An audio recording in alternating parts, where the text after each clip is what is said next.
Hey y'all, this is Catherine with Built Your Own Designs, and welcome to part 3 of 4 of this Viking knit chain tutorial. In part 2, we completed the Viking knit weave itself, and we're going to move on to removing this from the pencil, and then we're going to move on to pulling it through the draw plates to tighten it up to make it look more like a chain. Alright, so you got your Viking knit weave in hand, and we're going to start by removing the tape. Now that the tape's gone, we're going to move on to removing the weave from the pencil completely. So obviously you cannot pull up on this as there is that silver piece on the eraser end that's preventing it from being able to be pulled off. So we're going to have to pull it off from the graphite end. We're going to start by untwisting that top portion. So the top portion of your tool that we twisted together initially, that little flower portion, the stem, if you will, untwist that completely. Now you might be thinking, well, Catherine, why can't I just cut the petals closest to the weave? Do not do that. I will explain exactly why here in a bit. Now take your wire cutters and we are going to snip off just the end bits, the little top bits of the stem we just untwisted. So just snip that part off, just barely anything. It's going to be a lot of loose wires for right now. You definitely want to make sure you leave as much length as possible from the petals we just cut. And you see that they're just dropping down right here. Just be careful whenever you start removing this from the pencil that your hands don't accidentally get poked by them. It's painful. So we're going to go ahead and move on to removing this from the pencil. You see that we are just twisting the pencil out of that weave. Be careful not to squeeze the weave too much.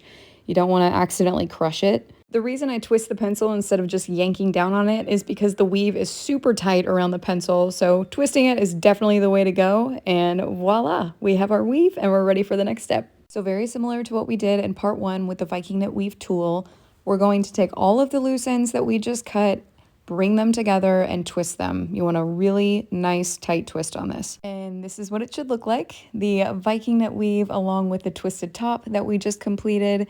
Notice how everything is still nice and rounded. Again, be careful not to smash this together. Our next step is to pull the weave through the draw plates or pulley paddles so that way it ends up looking like this. The weave that we just pulled off the pencil is about 10.5 millimeters wide, and the finished piece is about 2.5 millimeters wide. So using our draw plates or pulley paddles, I'm just going to refer to them as pulley paddles, we are going to shrink down this 10.5 millimeter, 10 millimeter weave down to 2.5 millimeters.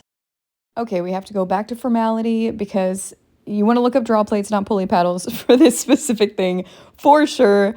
The brand that I use is called Beadsmith. I've had these for several years. I love them. They've definitely withstood the test of time. I will leave the affiliate link down in the description and also in the pinned comment. So this part is totally optional, but if you'd like to see where your starting point is, just take your pen or pencil and see what space that fits in.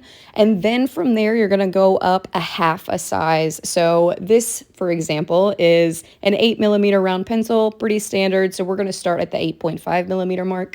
It is now the time where we finally learn why we kept the little stem on the end of the weave itself. This is going to be what you grip onto whenever it comes to pulling your weave through the pulley paddles. This part is super simple until you get a little bit further down the line, then it gets a little more difficult, but we'll get there whenever we get there. So start by feeding your stem through and simply pull down on your Viking knit weave. Take your time with this. You don't want to go too quickly. You also want to make sure you're pulling it straight through and not at an angle. But this is what it should look like. It's a little bit more compressed, if you will. From here, it's pretty much the same thing over and over until we make it to the 2.5 millimeter mark. So we're just going to go and feed it through the 8 millimeter mark since we started at the 8.5 millimeter mark. And then, of course, we're going to move down to the 7.5 millimeter mark. And then after this one, we are going to have to move to our second pulley paddle because that one had the larger openings.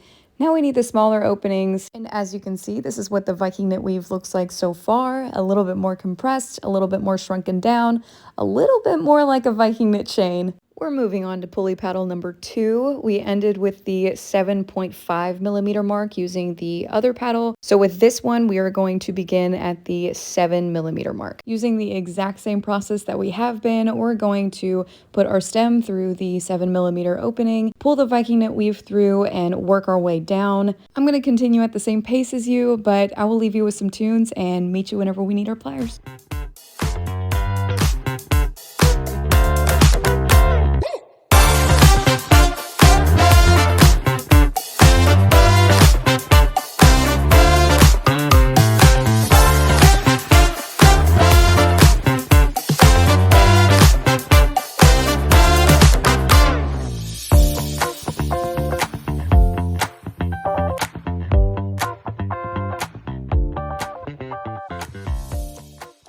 have reached plier time. I imagine that is getting a little tough on your hands to pull the Viking knit weave through the pulley paddle. It certainly is for me. So just grab your chain nose pliers, grab a hold of that stem, and use those to pull the weave through the paddle itself. It also helps if you pull back on the paddle while you're pulling your weave through. It just gives it a little bit more support, makes it a lot easier to pull that weave through, especially through these small spaces. And of course, you don't have to go all the way down to 2.5 millimeters. This is really just to show you what it looks like whenever it's tightened up completely.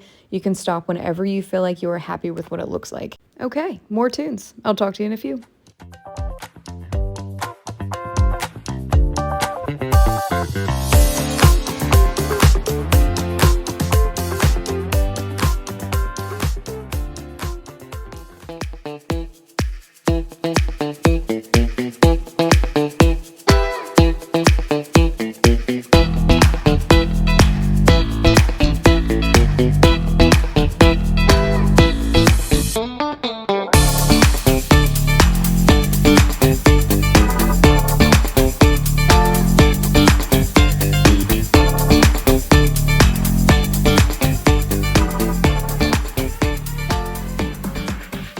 We have made it all the way down to the 2.5 millimeter space, and as you can see, it is quite the challenge to pull the Viking knit through. Friendly reminder to keep your Viking knit as straight as possible, otherwise it'll lead to kinks, and at this point, that can lead to the point of no return, and you certainly don't want that. Just take your time with it, and I forgot to mention earlier that whenever you get to be around the 4 millimeter mark, start making 2 passes through each of those small spaces, just to ensure everything's nice and tight. So as you can see here, I am making my second pass through the 2.5 millimeter mark, and that is the final pass. And we're done. I hope so much that you love what you have in your hands right now.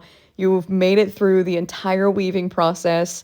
You have a nice, lovely Viking knit chain made from scratch right by your own 2 hands. Let's zoom in a bit here so that way you can see what it looks like up close. And as you can tell, it is just stunning. I love how interesting this type of weave is. They're also extremely sturdy. And of course, we can't wear them if they don't have any hardware. So for part 4, I'm going to show you how to create end caps along with a hook clasp.